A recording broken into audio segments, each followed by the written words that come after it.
seems like aviation is back on the rise, and travel is, I guess, pent-up demand. So people want to travel, and Anguilla seems to be one of the preferred spots. Question from the Herald. You mentioned that even though international travel is booming, regional travel not so much. Were any reasons looked at for that or given for that? Yeah, one of the airlines cited that I think I mentioned the various protocols in the various countries. Seeing that a lot of them are different, it's a challenge for them even moving crew around, more or less, persons. And I guess they have to manage risk. So you don't want to end up in a situation where you are not abiding by your country's protocols, and then you're stuck with passengers, or you have a crew that's on the ground and can't move, and that sort of stuff. So they are balancing this as they go along. They also cited that the fees in the region are pretty high. So, and I think we know that already. Regional travel is a bit more expensive than it is to just hop on a plane and go to the continental US. So those are two things that they cited. Clarification, the fees are set by the island/country, correct? The landing fees? Yes, and you have to take into consideration that regional travel, a lot of this is island hopping. So if you take an airline like Liat, as we know, and you leave from Anguilla and you stop at various spots in the Caribbean, every time you stop, the fees start to add up. So that in itself creates a challenge for these airlines. Just before we move on, I do want to reiterate that our vision into expanding the aviation sector and air travel and our local international airport does include our local carriers. I know that there was a misconception or fear of some sort with the addition of, as we started to discuss expansion and arrival of new air passengers. But they're very much in the center of our decision making, the way that we're looking to grow. It is something that we look at, where we look at the US mainland, but as well as the region. And our vision for the region relies heavily on our ability of our local carriers to participate and fuel that level of travel.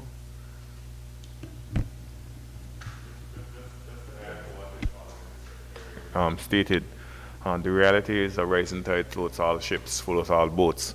And the more people come to Anguilla, whether by ocean or by plane, it helps not only the local aviation companies, but also help the local boat operators, whether it be ferry boat operators or charter boat operators.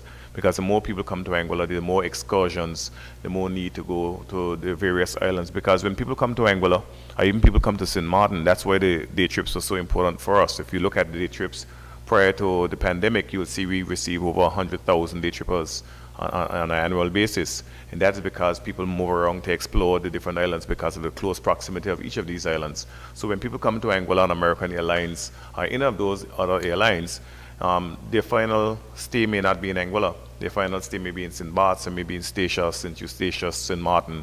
And yes, already we are seeing people who are come into Anguilla and then transition into those other jurisdictions. So it helps every single entity in Anguilla, and all of the touch points as it relates to the economy benefits from people flying into Anguilla, including the charter boat operators and the local aviation companies.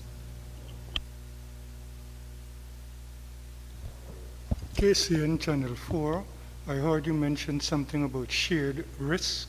Can you elaborate more on that? Sure. The airlines didn't say it specifically, but when you mentioned shared risk, and from my understanding would be the airlines are looking for support from the various governments in the region. So if you want to develop a route from, let's say, from Chicago to Anguilla, they're looking at how profitable is this route, what can they make on it, and what are they going to lose on it. So whatever they're going to lose, they're looking at the ability for the government of that country to share that loss with them during whatever period of time. So that's how I interpret it. Something in the sense of a MRG agreement, minimum revenue guarantee, or some kind of other incentive that they're possibly looking for.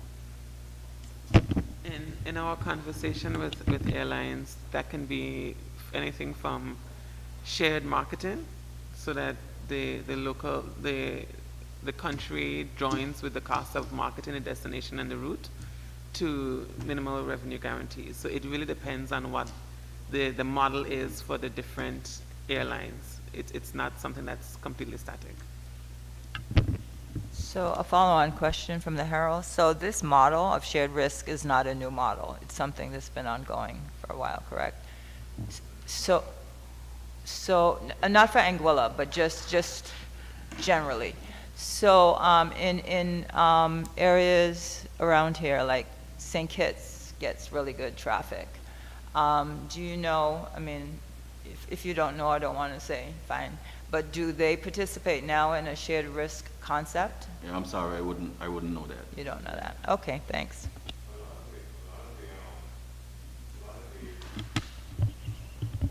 Countries in the region, they do participate in minimum revenue guarantees, in some instances minimum profit guarantees.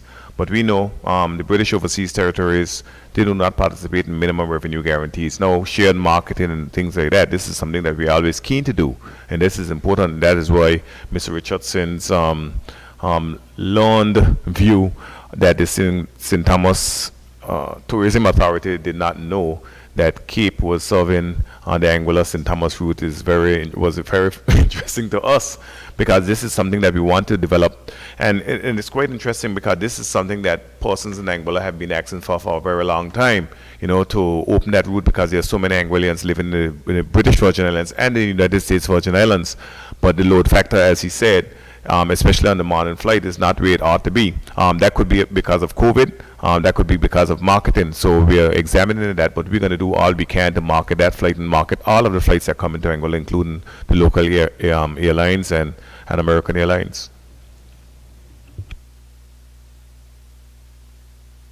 To say one more thing, and I won't identify the airline, but there's a local airline that recently got a really great write-up on CNN Travel.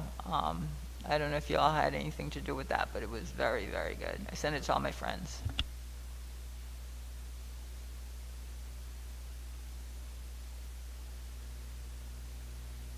They have made a lot of investment, and I was very pleased to see that they got that right up 10 minutes from one country to the next. I mean, it's actually less than 10 minutes, but it was a great write-up, not only for that airline company. Let me get the name right. Anguilla Air Services. I always mess it up. I always say Air Anguilla. You know, Air Anguilla used to be Clayton J. Lloyd.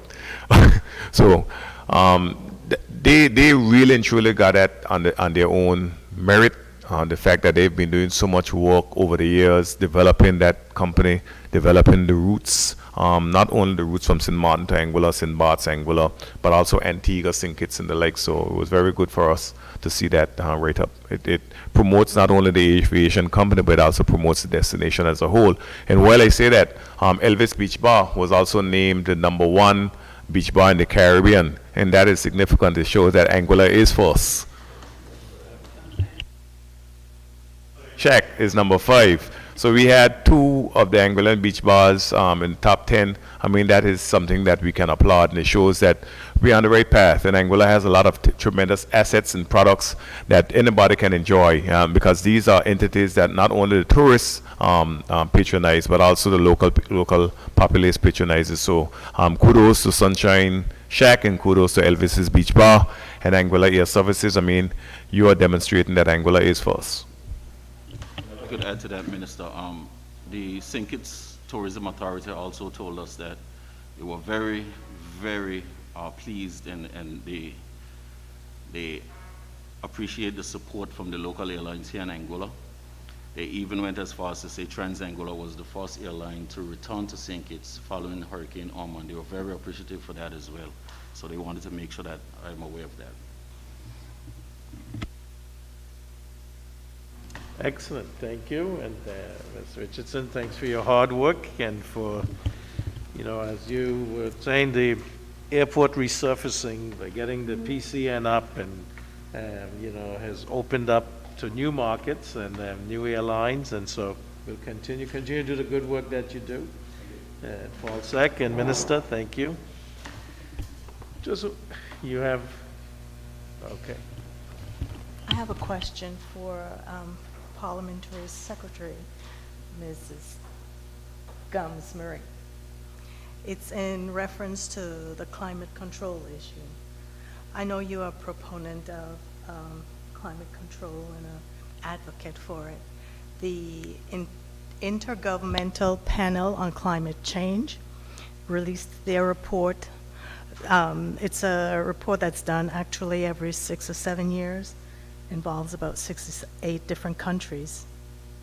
And they were talking about the climate that the worst is yet to come, and gave a dire warnings. Of course, we know the heat record for the past 6 years have been the worst it's been, and sea level is rising, and if we're not careful, says we're going to reach past the point of no return, even if we got to zero emissions. So my question to you is, coming out of the COP26 and all the hopes and positive things that you're looking forward to, where are we in terms of moving those initiatives forward, and what types of impact you're hoping to get out of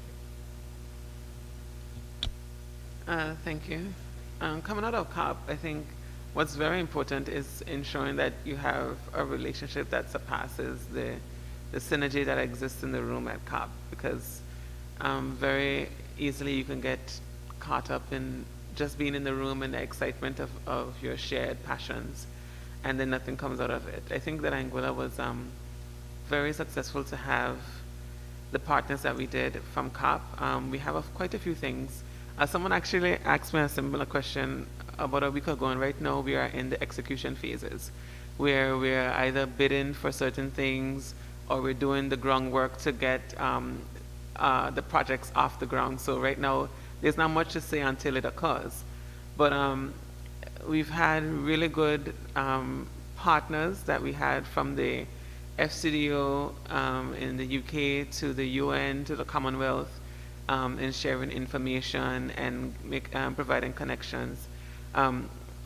We feel very strongly that the things that we set out to do from COP are still very much within our reaches, and actually going out there and bringing Anguilla on the map as a country that is advocating for climate adaptation really positioned us in certain conversations that we were never considered in before.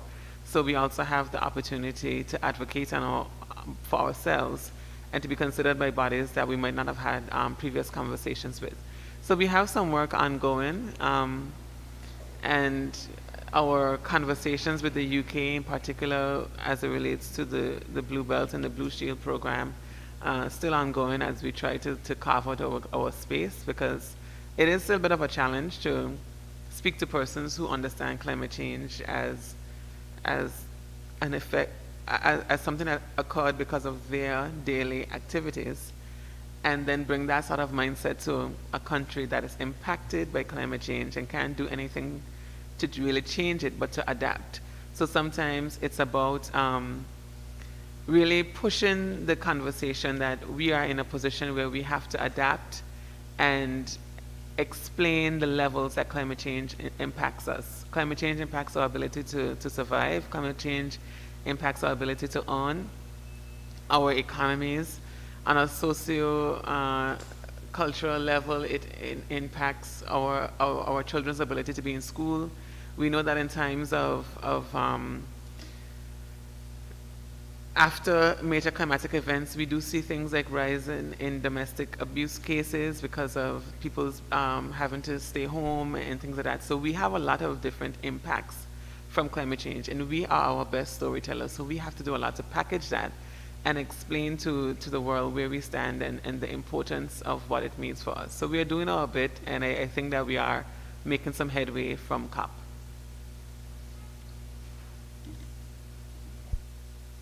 Adele Thomas is actually the Senior Caribbean Research Associate on that initiative, and also one of the authors of the report.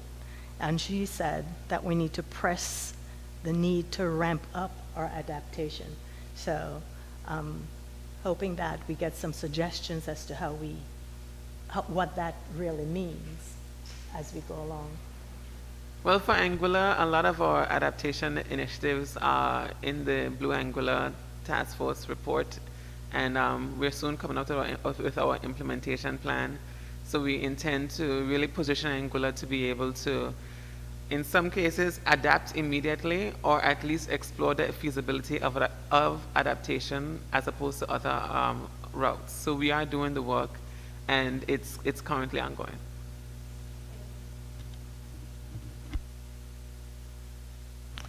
Thank you. The Ministry of Natural Resources had a month, Natural Resources Month, and last Friday, the 25th, was Open Market Day, and I think it was a success. And, so these are initiatives that, the ministry is doing, economic development. There are several projects that are in the works with MOUs that have been signed or are being signed, such as for Savannah Bay Project, Marina and Hotel, and there's the Rendezvous Beach Marina and Hotel and Resort Project. There is the Altima Marina project.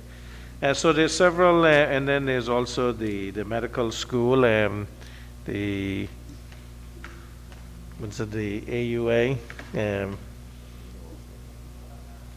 So we are, this knowledge-based industry as one that seems to want to come to Anguilla in terms of different universities, medical schools, and expanding towards other, such as nursing and pharmacy.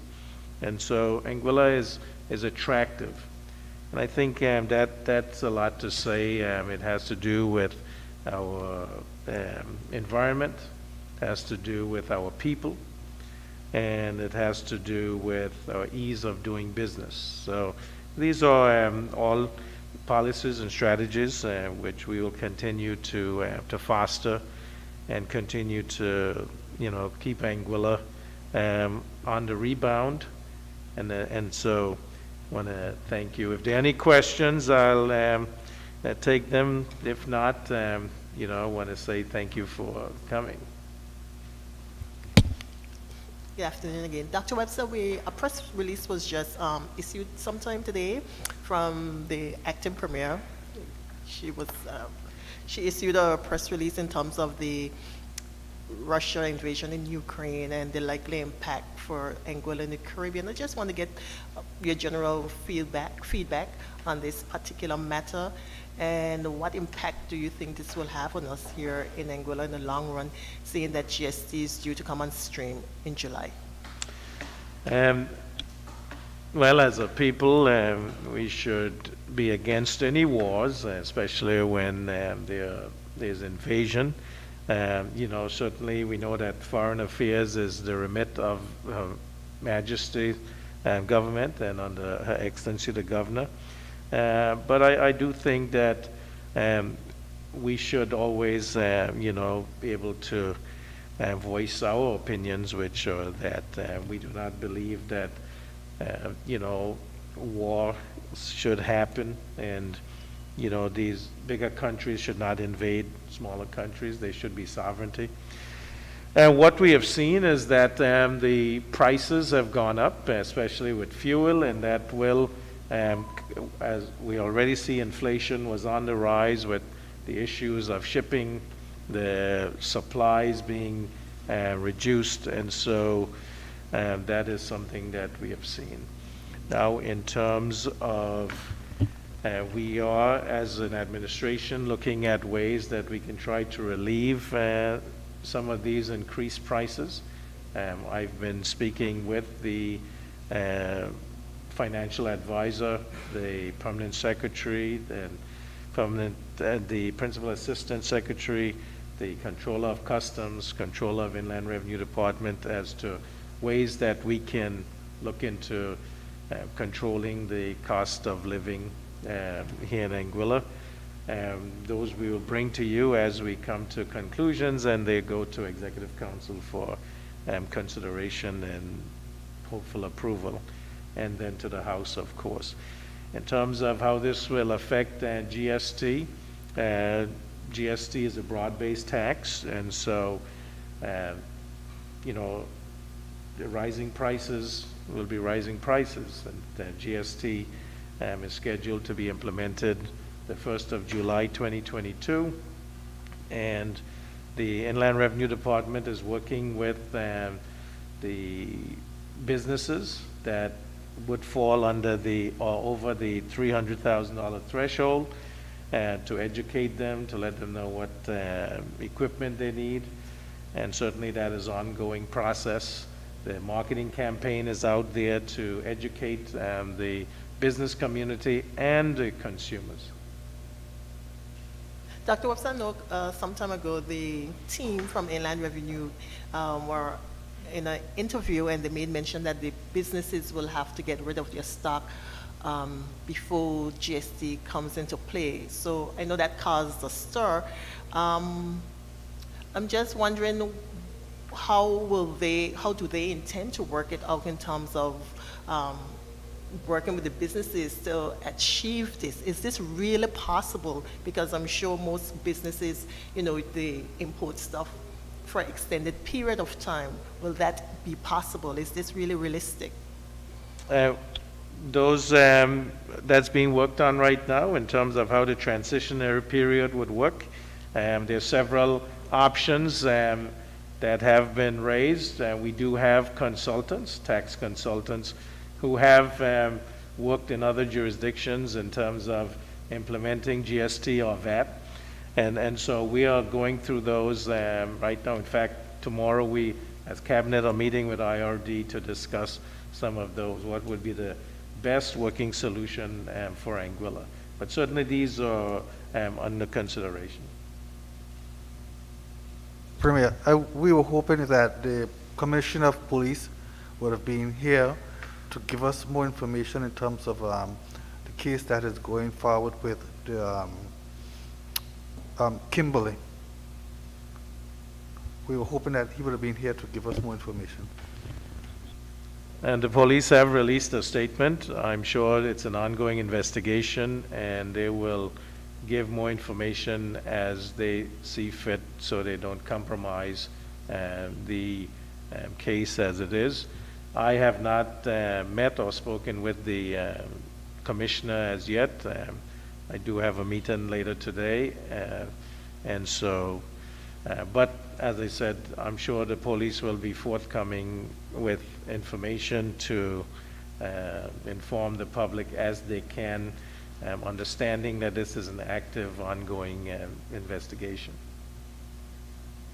Again, I'd like to, you know, say that, you know, to the family of Ms. Kimberly Fleming, I, you know, heartfelt condolences. It's a difficult situation, and certainly it angers me that in our small country that these types of crimes occur, and certainly, you know, we'll want to see justice done in as swift a manner as possible.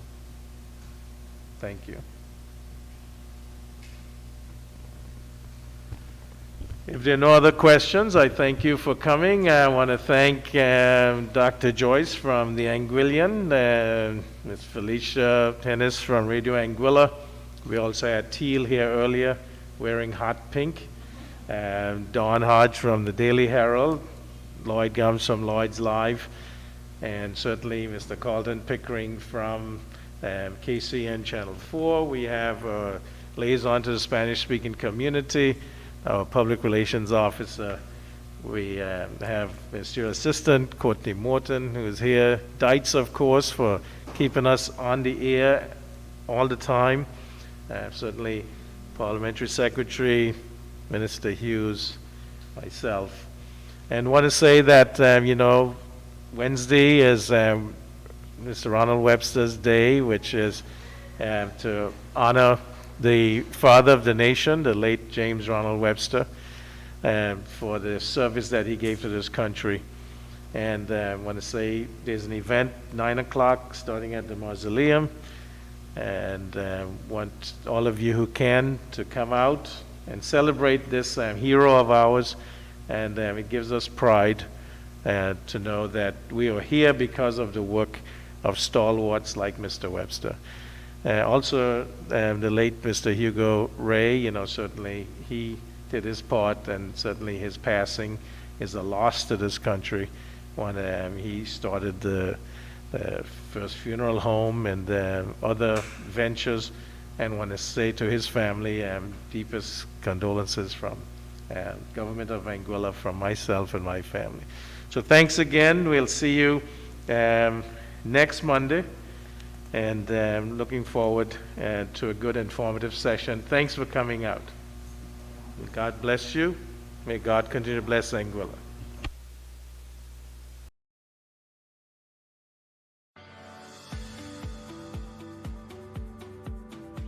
Good day. Have you ever wondered why taxation matters?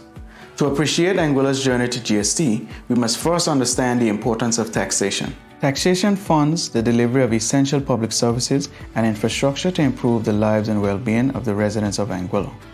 However, taxation is more than a source of revenue. It is a tool used to support national development by promoting equity, strengthening economic growth, and building public trust with transparent and efficiently administered tax systems. To achieve an improved and reliable tax system, the government of Anguilla took a phased approach for the introduction of a modern tax regime.